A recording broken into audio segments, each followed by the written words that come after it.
après, je fais juste des événements, en fait. Mmh.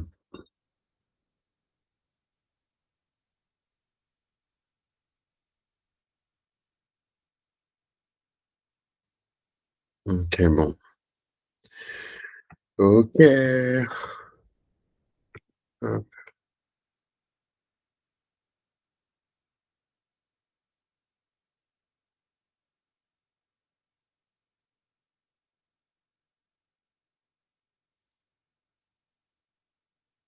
OK. OK, OK, OK. Non, ça va être horrible, je me suis même pas échauffé, la voix, je sors juste, de mon lit, donc accrochez-vous, mais ça va le faire. Hem, ouais et en fait, eux, je vais les inviter, à un cours. Putain, je sais pas.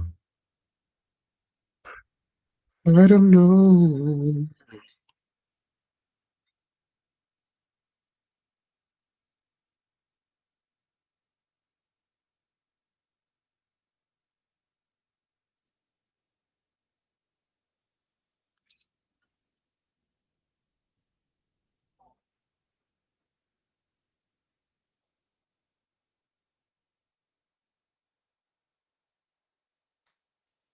Mmh,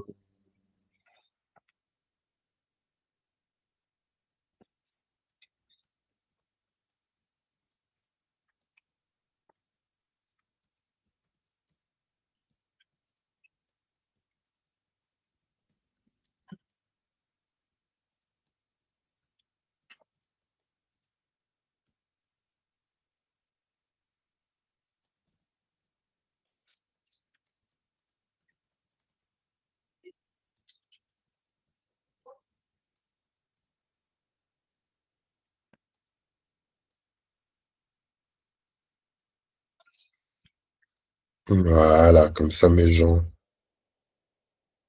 ils savent que je fais mon cours. OK. Heu, bon, on va y aller et on va essayer de le plier, en 1 heure, même si en vrai c'est dense quand on parle des aspects, de Saturne, mais on va voir ce qu'on peut faire. Je devrais mettre ma tronche en photo de profil, mais bon, on sait que c'est moi quand même le M. Heu, poète, poète, poète, Colette, on y va, on y va, on y va, on y va, on y va, on y va. Donc dans le cours d'aujourd'hui, on va parler, de des aspects en fait de Saturne, en astrologie et c'est marrant que j'avais vraiment la sensation de l'avoir déjà fait. Mais, au vu de mes notes et de la position du fichier, de présentation dans la liste, je l'ai pas encore fait. Mmh. Donc hésitez vraiment pas parce que pour le coup, c'est vraiment une dimension, assez complexe, de l'astrologie, donc n'hésitez vraiment pas à me poser des questions, soit, dans le chat, soit, comment dirais-je? Soit, directement par mail à chris@mythologieastrale.com et on pourra caler ensemble, tout ça, quoi. Alors, les aspects, de Saturne en astrologie. Hop, c'est bon. Donc Saturne, de manière générale, il va, heu, bousculer, perturber la nature, de la planète avec laquelle il va faire un aspect, car bien souvent, c'est Saturne qui va avoir l'avantage sur cette planète. Pourquoi? Par son statut, par la lenteur de son orbite, par, le domaine que Saturne touche. Heu, c'est horrible ce que je vais dire parce que c'est très important, les relations humaines, mais, la responsabilité dans les relations, c'est ce qu'il y a de plus important. C'est très important l'intellect, mais la responsabilité dans la réflexion, c'est très important et du coup, à chaque fois que Saturne va faire des aspects avec une planète personnelle, il va modifier et influencer la nature, de cette planète personnelle. Donc, par exemple, si on combine Saturne avec les énergies, hem, de Vénus, forcément, on va avoir ici, une influence de Vénus qui va être beaucoup plus sérieuse, beaucoup plus prononcée, beaucoup plus lente aussi. beaucoup plus responsable dans la manière dont elle va nouer, ses relations. L'essence saturnienne, c'est vraiment l'essence de l'architecte. En fait, pour simplifier, le sens, de Saturne, c'est assez simple. Il faut l'imaginer, soit comme un parent, soit comme un professionnel qui est extrêmement spécialisé, soit comme un architecte. C'est vraiment une personne qui, enfin une personne, je sais pas de personnifier, Saturne, mais, c'est vraiment une énergie pour le coup qui c'est vraiment une énergie pour le coup qui voit toujours, 10 coups, après, enfin, ça j'essaie de faire un anglicisme que j'ai traduit, ça se traduit très mal. Mais en gros, si la vie c'était un jeu d'échecs, Saturne, il a toujours 15 coups d'avance sur vous, quoi. Voilà, tout simplement. Et ça, c'est quelque chose qu'il faut appliquer à toutes les combinaisons planétaires de Saturne. On commence par ma combinaison préférée, de Saturne. Bon, je suis biaisé, c'est ma combinaison préférée parce que je suis né avec des aspects, de, Saturne, hem et de Vénus. Pour moi, quand on combine les énergies de Saturne et de Vénus, on arrive dans un paradigme de beauté qui est classique, d'une esthétique qui est sobre et également, quelque part, d'une beauté qui va durer, assez longtemps. Voilà, donc ça, c'est peut-être, pas, une facette de Saturne, qui est connue parce que quand on pense à Vénus, alors je dis pas qu'on pense forcément à des beautés éphémères, mais c'est vrai que quand on associe, le principe vénusien, quand on explore même juste le principe vénusien, on pense pas à une beauté éternelle. C'est pas quelque chose qui est, on va dire, lié, au sens, de Vénus. Au contraire, on va penser, à des beautés, qui sont très éphémères, très tendances. Je pense par exemple à je sais pas si vous avez vu, beaucoup de films récemment, mais, dans l'histoire du cinéma, on a toujours essayé de représenter, la beauté et vous verrez qu'en fonction, des époques, la définition, de la beauté est complètement différente. Heu, Par exemple, l'esthétique, appliquée, que ce soit au personnage féminin ou même au personnage masculin, dans les années 70, dans les années 80, n'est pas du tout la même qui est appliquée aujourd'hui, dans les années 2020. Alors, la beauté change tout le temps, parce que les gens changent tout le temps, la société change tout le temps et en fait, le principe de Saturne et de Vénus, c'est d'établir une beauté, alors non pas une beauté qui ne change jamais, mais en tout cas, une beauté qui persiste et qui résiste aux tendances. Un principe de beauté qui transcende, en fait, la notion de mode. C'est pour ça que pour moi, j'ai beaucoup de pas de problème, mais en tout cas de réserve et de distance avec l'industrie de la mode parce que en vrai, c'est juste des gens qui connaissent très bien la beauté et qui arrivent à réinventer la beauté de saison en saison, tout en, gardant un certain cadre et un certain standing, on va dire. Mais pour moi, il y a très peu de designers et de maisons dans la mode qui ont vraiment capturé une beauté qui est éternelle et qui persiste, quoi. Moi, je suis pas un spécialiste, de l'industrie de la mode, et du luxe, mais en tout cas, je sais que dans leur sobriété, des marques comme Dior et surtout Chanel ont vraiment réussi à capturer une espèce d'essence de beauté, qui perdure en fait dans le temps. Quand on pense au numéro 5 de Chanel, c'est vraiment, voilà, une senteur, qui persiste, et qui parfois est même transmise de génération en génération dans certaines, lignées, de femmes, enfin voilà quoi. Mais c'est pas le cas de tous les designers et de toutes les marques de vêtements et de toutes les personnes qui, entreprennent, dans la beauté, de manière générale, quoi. Moi, j'aime beaucoup, cette, combinaison parce qu'au-delà des histoires de mode et de représentation et de voilà et de technique et compagnie, ce que cet aspect, il dit aussi, c'est que chez un individu, c'est une personne dont la beauté et la grâce va persister, en fait, et va résister à l'épreuve du temps et ça, je trouve ça extrêmement beau. D'ailleurs, quand je pense à des représentations qui m'ont vraiment ému et touché, c'est souvent, ces actrices et ces acteurs qui ont, 20-25 ans, 30 ans, de carrière et en fait, la beauté qui faisait ce qu'ils étaient, quand ils étaient plus jeunes, elle s'estompe et en fait, on voit, la vraie grâce et la vraie beauté de leur engagement, de la dévotion qu'ils ont, pour leur art, de la responsabilité qu'ils ont vis-à-vis de la beauté elle-même et de la vérité, et ça, je trouve qu'on le retrouve beaucoup chez les acteurs et les actrices, des femmes qui étaient très, très belles quand elles étaient jeunes, mais en fait, plus elles prennent de l'âge et plus on se rend compte qu'elles étaient belles parce qu'elles se sont complètement dévouées, à leur art, quoi. Hem, 2 secondes, je crois qu'il y a quelqu'un dans la salle d'attente. Non, c'est bon.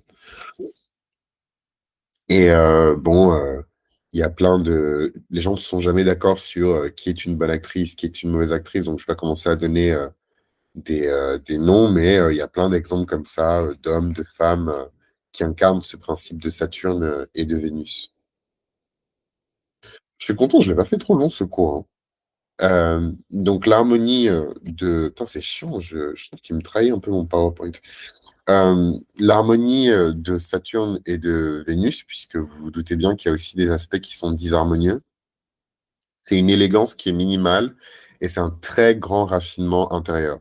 Voilà, donc c'est pas pour faire ma propre promo, mais moi, j'ai quand même connu des milieux, assez pauvres. Faut parler français, tout le monde utilise des mots compliqués, voilà, pour, expliquer des choses compliquées, juste la pauvreté, voilà, il y a rien de de compliqué, là-dedans, et et je sais en tout cas que les commentaires que j'ai le plus eu sur moi, alors que vraiment, voilà, mère célibataire, au chômage, donc un salaire de chômage pour, 3 enfants, vous me direz, c'était dans les années 2000, donc la vie, elle était moins chère, mais quand même, on venait de passer à l'euro, hein, ça, on en parle peu, mais le passage du franc à l'euro, ça a niqué plein de gens aussi, hein. Il y a plein de salaires, qui étaient intéressants, en francs, mais en euros, enfin voilà, quoi. Bref, tout ça pour dire que malgré tout, j'ai toujours reçu, comme retour que, j'étais quelqu'un de très raffiné et que je faisais vachement attention à moi et que voilà, et cetera. Alors que pourtant, j'avais pas forcément, voilà, des marques, des trucs de designer et tout, pour montrer ça, quoi. Élégance minimale et raffinement, intérieur, c'est vraiment 2 caractéristiques qui arrivent à bien définir l'harmonie, de Saturne et de Vénus. Hem, Psychologiquement, c'est une personne qui trouve la beauté dans la simplicité des formes, dans l'équilibre des proportions et dans la qualité des matériaux plutôt que dans, l'ornementation excessive, et c'est marrant parce que je pense que moi, je me situe au carrefour un petit peu, de ça où, c'est vraiment ce que je vais regarder en premier, quoi, la qualité du matériel, la coupe, et c'est des choses que j'ai appris avec le temps parce que quand j'étais plus jeune, je comprenais pas, ce genre de choses, mais voilà, la qualité du matériel, la coupe, c'est plus des choses que je vais regarder que le nom, de la marque, et vous rajouterez à ça que, ma Vénus qui est en trigone avec Saturne, c'est une Vénus en Cancer. Donc il faut aussi que je puisse associer des émotions, pardon, excusez-moi, des émotions et des souvenirs, à ce vêtement, à cet ornement, ou à n'importe quoi en fait, hein. Ça peut être de la peinture, ça peut être, des bijoux, ça peut être, une expo, mais en tout cas, il faut que les émotions, soient là. Mais du coup, ça dépend vraiment, de vous, et donc du signe de votre Vénus et évidemment du signe, de Saturne. Moi, j'ai Saturne en Poisson, donc dans la maison 5, donc c'est vraiment là le plus gros challenge de ma vie, en ce moment, et vous allez rigoler parce que vous allez vous dire: «Mais tous les auteurs passent par là». C'est de vraiment tirer cette espèce de gros paquet d'idées et de rêves et de concepts et d'histoires, et les faire quitter le monde immatériel de ma psyché pour les faire rentrer dans le monde physique, de la vie de tous les jours. Et en fait, ça peut paraître très évident et très simple en se disant, bah, en fait, je vais juste écrire une histoire et ensuite j'ai à publier. Mais en fait, c'est beaucoup plus complexe, que ça, quoi. La loyauté profonde et la construction de la confiance. Ce que j'aime avec Saturne quand il influence d'autres planètes, c'est que là où Jupiter va donner, aux planètes, j'ai envie de dire, comme si on donnait de la cocaïne en fait, aux planètes, bah, Saturne, c'est un peu la douche froide des planètes. C'est pour ça que j'aime beaucoup, les vous allez rigoler parce que vous allez dire: «Mais non, elles discutent pas entre elles», mais pour moi, les aspects, en fait, c'est des conversations, ouh! C'est un bon concept de série. Bon, j'ai rien pour noter, mais je vais enregistrer juste après. C'est un bon concept de série, les conversations entre planètes. Heu, En plus, je peux le faire sans script. Mais grosso modo, attends, je suis désolé, je pense que ça doit s'entendre que j'ai le nez bouché, je suis vraiment désolé. Hem, mais qu'est-ce que je voulais vous dire, mes chers amis? Qu'est-ce que j'étais en train de raconter? J'ai complètement oublié. Donc loyauté profonde et construction de la confiance. Saturne, là où Jupiter, c'est le rail de cocaïne, de chaque planète avec qui il fait des aspects. Saturne, c'est la douche froide de chaque planète avec qui il fait des aspects. Et c'est vrai que quand Saturne fait des aspects avec Vénus, c'est une Vénus qui est très sérieuse et très responsable à laquelle on a affaire. Euh, et je trouve ça tellement beau parce que c'est pas vraiment la nature de Vénus, mais parce qu'elle s'impose cette souffrance, parce que c'est contre sa nature d'être aussi sérieuse. Vénus, c'est le plaisir, c'est le jeu, c'est la légèreté, c'est la féminité. Saturne, c'est pas forcément un grand représentant de l'énergie féminine, on va dire, ni de légèreté, ni de simplicité. Au contraire, c'est un symbole de complexité, de difficulté, de pénibilité. Et c'est vrai que c'est pas forcément des éléments qui correspondent à Vénus. Et en fait, je trouve que dans sa souffrance et son sacrifice, Vénus, elle se retrouve à arborer ses meilleures qualités. Et en fait, c'est pas pour rien que Vénus, pardon, excusez-moi, que Saturne est exalté dans le signe de Vénus. Saturne est exalté dans le signe de la balance. On aura l'occasion d'en parler, j'espère, pendant ce cours. Mais du coup, euh, Vénus n'est pas si mal à l'aise que ça dans le domaine de Saturne. Même si, il faut dire la vérité, Saturne est plus à l'aise dans le domaine de Vénus que Vénus n'est à l'aise dans le domaine de Saturne. Hein. J'ai envie de dire quelque part, le mi-chemin entre Vénus et Saturne, c'est le Capricorne, hein. L'ascension, l'ambition, la résilience. En fait, c'est le gant de la reine, c'est la force de la reine. Hein, quand on parle de Vénus et de Saturne, on ne peut pas ignorer l'énergie du Capricorne, qui est une énergie qui est extrêmement raffinée. Hein, vous voyez, c'est marrant, hein, comment l'astrologie, c'est logique et cohérent. En fait, on parle du terrain neutre entre Vénus et Saturne, et quand on évoque les éléments, comme par hasard, ça correspond de près ou de loin à l'archétype du Capricorne, la résilience, le raffinement, la résistance, la simplicité, euh, l'élégance minimale. Voilà, toutes ces choses-là, ce sont des choses qu'on pourrait appliquer au Capricorne. Et donc, quand on parle de l'harmonie de Saturne et de Vénus, ne soyez pas choqués si les éléments qu'on emploie correspondent beaucoup à l'archétype du Cap, pas totalement, mais en tout cas correspondent pas mal à l'archétype du Capricorne. Pareil, cette notion de loyauté profonde et de construction dans la confiance, c'est un thème qui est très capricornien aussi. Et enfin, la question de l'amour durable, de l'épanouissement par les épreuves. Bon, ça, je suis content parce que euh, c'est vraiment, c'est vraiment une dimension de l'aspect de Saturne et de Vénus dont je bénéficiais pas forcément en fait jusqu'à présent, mais que je suis en train de savourer maintenant après mon premier retour de Saturne, cette notion d'amour durable, d'épanouissement par les épreuves. Et c'est étrange de le dire comme ça, mais je le vois surtout dans ma relation avec mon ex. Hein. On a traversé ces épreuves, on a traversé ces crises, vraiment des trucs de ouf. Hein. Je peux même pas tout évoquer ici, mais grosso modo, mon ex, voilà quoi. On est resté presque 4 ans ensemble. On a fait les 400 coups, on a emménagé très vite ensemble. On a habité dans une autre ville ensemble. On a vécu quelque temps chez ma mère ensemble. Euh, Enfin voilà quoi. Et puis surtout, je l'ai rencontré quand j'avais 19-20 ans, en fait, mon ex. Donc, enfin, je dis pas que j'étais un enfant, personne n'est un enfant à presque 20 ans. Les gens qui sont nés, dans les années, au début du XXe siècle, ils sont en train de hurler s'ils nous entendaient parler, parce qu'on envoyait des gens, on envoyait des mecs de 16 ans à la guerre. Mais qu'est-ce que je voulais dire? Euh, mais, c'est vrai que voilà, les épreuves, les difficultés, les résistances, le trauma aussi, hein. J'ai vraiment vécu des traumas de ouf dans cette relation. Tout ça, avec le temps, ça finit par être recouvert d'un sublime vernis, surtout quand on reste loyal et qu'on reste dans le respect et dans l'amour durable. Moi, j'ai déjà dit, j'ai jamais eu peur de dire à mon ex que je l'aimerais toute ma vie. Pour moi, quand on aime sincèrement, alors la nature de l'amour change avec le temps, et ça aussi, c'est une des grâces de l'expérience et de la sagesse, etc. L'amour change avec le temps, mais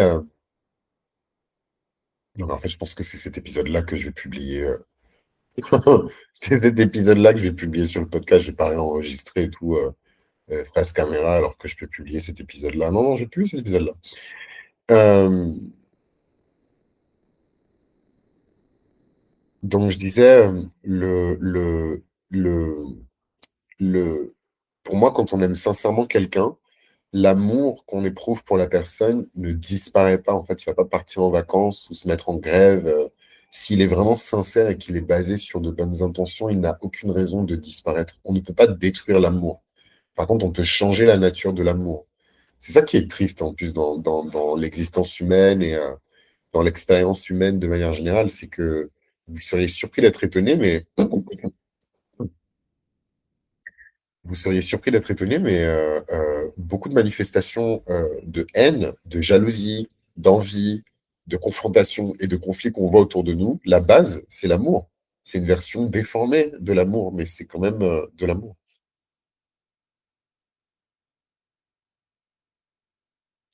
Ouais, je vais poster cet épisode, je pense.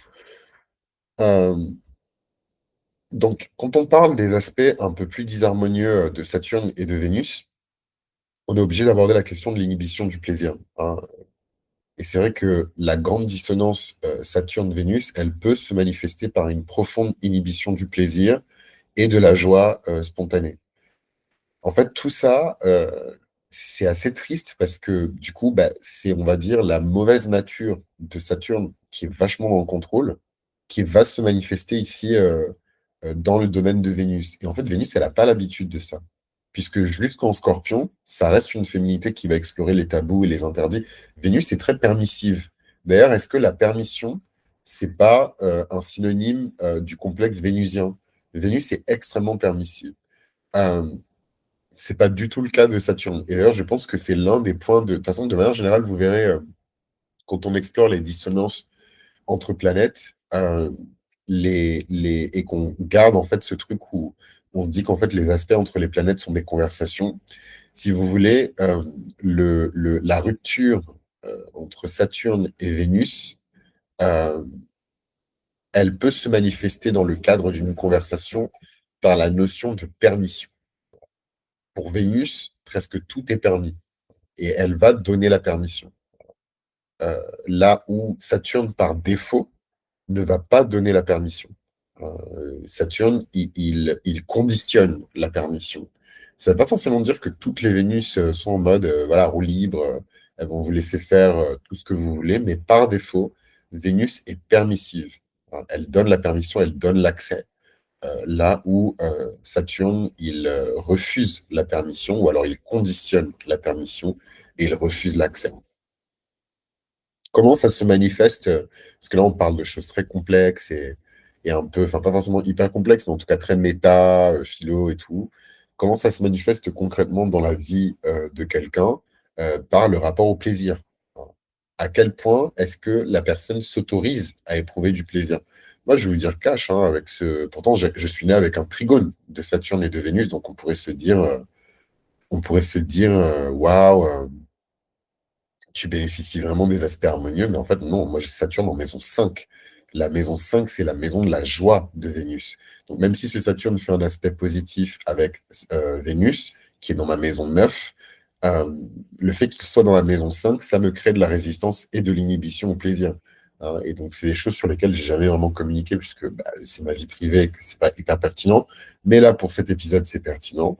Euh, Moi, je suis quelqu'un avec Saturne en maison 5 qui ne m'autorise pas à éprouver du plaisir. Et c'est pas juste, on a une lecture qui est très sexuelle du plaisir aujourd'hui, mais le plaisir et le confort, euh, ça dépasse en fait la sexualité de très loin. Euh, Prenons un exemple, par exemple, on prend 5 personnes qui sont dans une salle d'attente pour voir un médecin traitant. Sur les 5 personnes, on a 3 personnes qui ont enlevé leur manteau, 2 personnes qui l'ont gardé, une personne qui a enlevé ses chaussures, une personne qui, je ne sais pas moi, a retiré son casque ou son écharpe. Bref, les gens ont des manières différentes d'occuper l'espace. Vous pouvez être sûr que la personne qui a Saturne en 5 ou de mauvais aspects entre Saturne et Vénus, d'elle-même, elle n'aura pas le réflexe de se dire, je vais me donner la permission d'être à l'aise. Et moi, c'est un truc que j'ai remarqué sur moi qui m'a vraiment rendu triste. Je me suis dit, mais putain, j'ai l'âge que j'ai. Est-ce que toutes les années d'avant, elles ont été perdues? Parce qu'en fait, je ne m'autorise pas à éprouver du confort. Je, je, je ne me donne même pas la permission de me donner la permission. En fait, si on regarde ma vie avec un microscope, c'est les circonstances de ma vie qui, pour moi, m'ont donné la permission de faire certaines choses. J'ai fini mes études, donc je peux prendre des vraies vacances. Euh, j'ai fait une très grande école de commerce, donc je peux me permettre une carrière artistique. Euh, euh, je suis un bon élève à l'école, donc je peux me permettre de quitter mon foyer à 17 ans. Enfin, bon élève, ou en tout cas des études prometteuses. Voilà. Donc, je peux quitter mon foyer seul à 17 ans. Euh, euh, j'ai effectué tous les stages obligatoires qu'on m'a donné, qu'on m'a obligé à faire. Du coup, je peux m'autoriser à faire une activité professionnelle qui m'intéresse vraiment. Voilà. Donc, vous n'êtes pas obligé de comprendre ce que je dis, mais je donne ces éléments pour pouvoir illustrer les disharmonies dans le principe Saturne-Vénus, et je pense que ça va aider plein de gens. Et je trouve ça très triste en vrai, mais en même temps, je me dis que de la même manière que je vois certaines personnes et que je me dis dans ma tête, oh là là, c'est des gens qui sont tellement limités, ce qui est débile hein, de réfléchir comme ça. D'ailleurs, je réfléchis plus trop comme ça, mais en tout cas avant, surtout dans mes débuts de l'étude de l'astrologie, donc c'était quand même il y a longtemps, je réfléchissais vachement comme ça, parce que j'avais tous ces concepts dans ma tête et je me disais, mais pourquoi les gens ne font pas ça? En même temps, j'étais un gamin, hein, j'avais quoi, 14 ans? 14 15 ans, quand j'ai vraiment commencé à étudier sérieusement ces trucs-là. Et je me suis dit, mais pourquoi les gens, ils s'autorisent pas? Pourquoi ils ne font pas ça? Mais je comprends pas, etc. Mais en fait, parce que tout le monde est né avec des blocages et des résistances. Et le meilleur moyen de démasquer, ou en tout cas d'identifier ces blocages et ces résistances, c'est d'étudier son Saturne. Hein, de près ou de loin, Saturne, la maison entière en Capricorne, la maison entière en Verseau vont vous montrer vos résistances de manière générale. Donc, c'est une configuration, en résumé, Saturne-Vénus, qui va, pardon, créer une relation assez ambivalente au bonheur, à la méfiance, à la jouissance aussi. Hein. Donc, je vous donne un autre détail un peu salacieux, un peu salace de ma vie, mais j'ai pas non plus eu une vie amoureuse, sexuelle de ouf, mais j'ai toujours eu la sensation. Ah, trop drôle. Il y a quelqu'un dans la salle d'attente. Hop, accepté. J'ai toujours eu la sensation Bon, du coup, ça fait bizarre, Leslie, parce que tu arrives vraiment à un moment un peu olé olé, mais du coup, moi, j'ai toujours eu la sensation de donner plus de plaisir à mes partenaires que moi, en fait, j'en recevais ou que j'en éprouvais. Et ça aussi, c'est une thématique qui arrive souvent avec Saturne et Vénus. Euh, Et en fait, là, on parle de la dimension, enfin, on parle de plaisir, et on parle spécifiquement de la dimension sexuelle du plaisir, mais en vrai, c'est valable pour tout. Moi, je vous donne cet exemple parce que je suis un jeune mec, voilà, je fais ma vie, etc.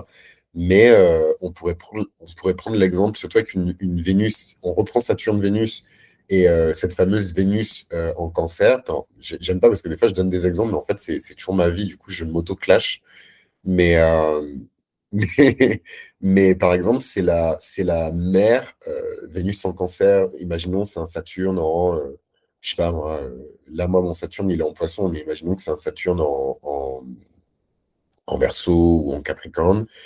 Et en fait, on a donc une mère qui fait d'excellents plats, mais d'elle-même, elle profite jamais de sa propre cuisine. Et ça, c'est un truc, alors, c'est très spécifique, mais je trouve que ça illustre très bien aussi ce dont on parle. Donc, c'est une daronne qui fait très bien à manger, qui cuisine très bien, mais elle ne profite pas de sa propre cuisine. Son mari, il est enchanté, les enfants sont enchantés, mais d'elle-même, elle va pas s'asseoir et vraiment se dire, putain, j'ai d'être ça.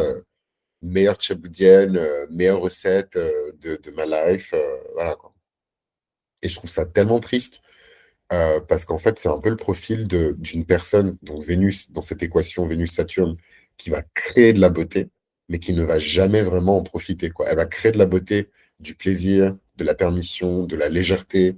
et en fait, concrètement, de la féminité pour les autres, mais elle ne va pas être dépositrice et bénéficier en fait de cette beauté, quoi.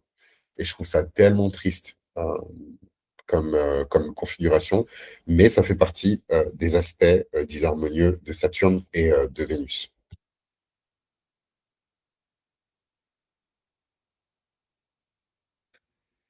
Un autre élément un peu ghetto, mais je vais pas trop insister dessus parce que sinon les gens ils vont déprimer, c'est la sécheresse relationnelle. Et donc ça, c'est un peu plus dur, puisque ça sous-entend en fait que sur le plan relationnel, bah, c'est un peu le désert, quoi. C'est des gens qui ont du mal à se faire des amis, enfin, parce qu'on parle beaucoup voilà, de charnel, de romantisme, etc. Mais parlons concrètement, les relations qu'on va le plus avoir dans nos vies, c'est des relations d'amitié, c'est des relations amicales. Et en fait, c'est des gens qui ont du mal à se connecter avec les autres. Et c'est Saturne qui fait ça. Saturne, en fait, il va mettre des layers et des layers et des couches et des couches et des couches de protocoles, d'exigences, de permissivité, de conditionnement à la permission, pardon.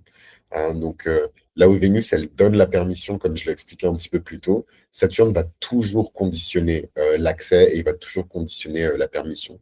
C'est comme comparer une bénévole ou une volontaire qui va faire la clown à l'hôpital et un physionomiste à la soirée la plus exclusive, le physionomiste de la soirée du mariage de Jeff Bezos à Venise, quoi. Vraiment, genre, si vous n'êtes pas un milliardaire de je sais pas quoi et que vous n'êtes pas sur liste, vous rentrez pas, quoi. Donc, vous faites milliardaire de je sais pas quoi, mais vous n'êtes pas sur liste, vous rentrez pas, quoi. Donc, c'est deux extrêmes, mais ça a le mérite d'être très clair pour pouvoir illustrer un petit peu Saturne et Vénus. C'est dingue parce que j'aurais passé beaucoup de temps sur Saturne-Vénus. En même temps, j'ai envie de dire, de toute mon existence, c'est sûrement, je pense, mes aspects préférés. Faudrait que je fasse un épisode sur mes aspects préférés en astrologie. Je vais faire ça. Mais du coup, je vais pas réenregistrer de conversation sur Saturne et Vénus. Je pense que je vais publier ce cours, voilà, avec la courtoisie des inscrits de ce semestre. De ce trimestre, excusez-moi. Je vais publier ce cours parce que je pense que ça va intéresser plein de gens. On a tellement un rapport au désir, au plaisir, à la permission qui est fucked up à notre époque que je pense que ça va éclairer plein de gens. Euh, Qu'est-ce que je voulais dire? Mais par contre, effectivement, je vais faire un épisode sur mes aspects préférés parce que on parle d'aspects dans ce deuxième trimestre d'astrologie archétypale. Moi, j'ai un all-star hein, de mes aspects préférés. J'ai plein de raisons pour motiver pourquoi c'est mes aspects préférés. Mais en tout cas, je suis content d'avoir eu l'opportunité d'expliquer pourquoi j'aime les aspects entre Saturne et Vénus, même les dissonances. C'est-à-dire que même les dissonances, bon, je suis biaisé parce que moi, j'ai un aspect de Saturne et de Vénus, donc peut-être que ça me rend plus sensible aux dissonances. J'ai un aspect positif de Saturne et Vénus, donc peut-être que ça me rend plus sensible aux dissonances quand je les vois. Mais c'est vrai que même dans le cinéma, la littérature, etc., toutes ces questions de l'inhibition du plaisir et de la sécheresse relationnelle, c'est ce qui me touche le plus. C'est vraiment ce qui va le plus me... Bon, après, c'est sûrement parce que je l'ai vécu, mais c'est ce qui me touche le plus, quoi. Vraiment, ça me met mal, quoi. Vraiment, que ce soit des animés, des documentaires, des films, des séries, une peinture, des gens dehors. C'est quand je vois quelqu'un qui veut se faire des amis, qui veut être en contact avec les autres, mais qui se retrouve isolé. Parce qu'en fait, la personne, elle a dressé des barrières autour d'elle pendant des années et pour se protéger en plus. Hein, c'est même pas pour faire du mal. Et en fait, maintenant, elle est condamnée, elle est prisonnière, en fait, derrière ces barrières. Ça me brise le cœur. C'est vraiment un truc qui me... C'est trop triste. Et pourtant, c'est l'histoire de l'humanité. Hein. Quand on voit à quel point le tissu social se délite partout en France, à quel point les gens se parlent de moins en moins, la vie de quartier se meurt hein, dans les grandes villes, particulièrement à Paris, mais même dans les grandes villes françaises aussi de plus en plus. Moi, ça me fait quelque chose. Bon, vous me direz, j'ai ma Vénus en cancer, donc forcément, ça me touche. Mais ouais.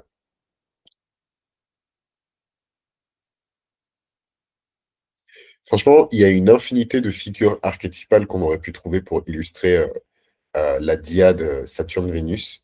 Euh, je pense que Monsieur Darcy, dans Orgueil et Préjugés, c'est un bon exemple parce que il est complètement dans ça.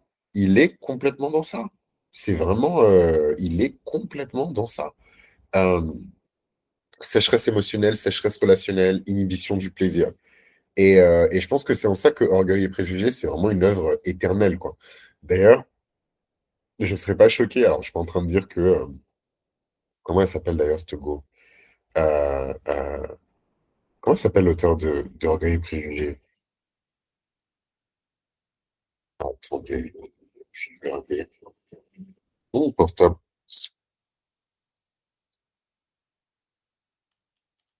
J'ai trop honte parce qu'en plus, c'est un classique, mais j'ai oublié son blaze. Bref, dans tous les cas, vous allez vous souvenir de son blaze. N'hésitez pas à le mettre en commentaire puisque je vais sûrement le publier sur la chaîne. N'hésitez pas à le mettre en commentaire, comme ça les gens pourront voir. Mais du coup, l'autrice d'Orgueil et Préjugés, je ne serais pas choqué qu'elle ait été elle-même inspirée de mythes plus anciens. Parce qu'en fait, j'allais dire cette cinématique, ce sujet de Saturne-Vénus, puisque ce sont des sujets. Attends, je suis désolé si vous n'arrivez pas à me suivre, mais pour moi, vraiment, l'astrologie archétypale, c'est juste un langage, en fait. Et quand vous prenez euh, le cinéma, la télévision, le storytelling, en fait, de manière générale, c'est un langage aussi.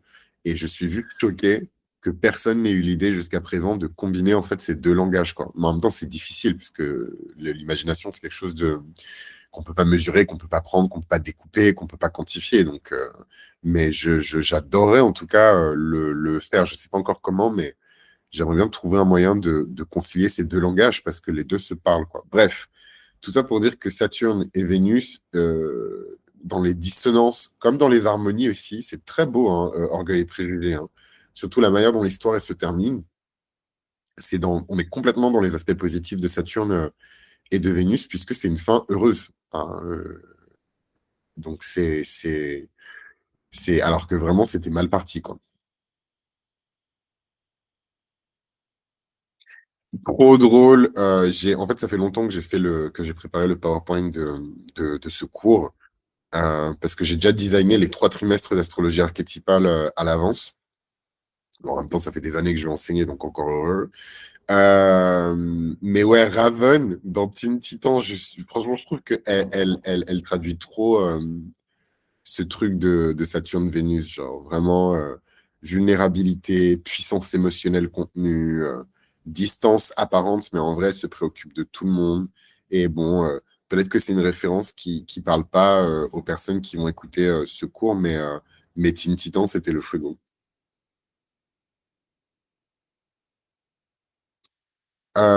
Clairement, je vais pas passer autant de temps sur Saturne-Mars. Mais avant qu'on passe à Saturne-Mars, Leslie, je vois que tu es dans le chat. Est-ce que tu as des questions sur Saturne-Vénus ou des remarques, ou peut-être que tu écoutes juste en mode Lofi ASMR et que tu fais autre chose? Mais bon, en tout cas, si tu as des questions avant que je passe à Saturne-Mars. Non, j'écoute un petit fait de vous, je me remets dedans, mais c'est toujours très intéressant. Merci. Oh, merci. Euh, Comment ça se fait que j'entends d'aussi loin?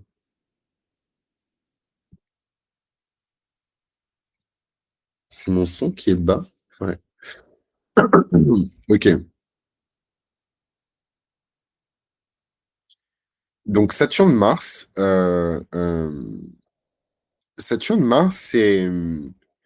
c'est pour le coup, en comparaison avec Vénus, c'est vraiment une catégorie d'aspects qui... C'est trop bizarre, j'ai une sensation de déjà vu. J'espère que je ne l'ai pas déjà fait, hein. Mais je pense pas, je m'en souviendrai quand même. J'ai une bonne mémoire. Euh, Saturne-Mars, c'est vraiment le choc des titans. Pourquoi? Enfin, des titans. Mars, c'est pas un titan face à Saturne, mais c'est un peu le choc des titans parce que on a ici deux principes qui ne se mélangent vraiment pas bien. Par rapport à Vénus et Saturne, on a quand même Saturne qui est exalté dans le signe de Vénus. On sait que d'un point de vue intellectuel et philosophique, quand les deux s'assoient pour discuter ensemble, ce que je vais faire, c'est que je vais couper PTDR. Les gens, ils viennent genre. En fait, ce que je vais faire, c'est que je vais couper l'enregistrement là. Comme ça, je vais publier la conversation sur Vénus et Saturne. Et en fait, je vais reprendre ensuite dans un autre enregistrement. Saturne, Mars et les autres dyades. Bon, je sais pas si je pourrais faire toutes les dyades aujourd'hui, parce qu'en vrai, je pensais pas que ça allait être aussi dense. Mais en même temps, c'est Saturne, donc on est sur des choses beaucoup plus complexes que sur une dyade Mercure, Vénus, quoi. Saturne, c'est vraiment complexe. Ok, donc je vais arrêter l'enregistrement ici.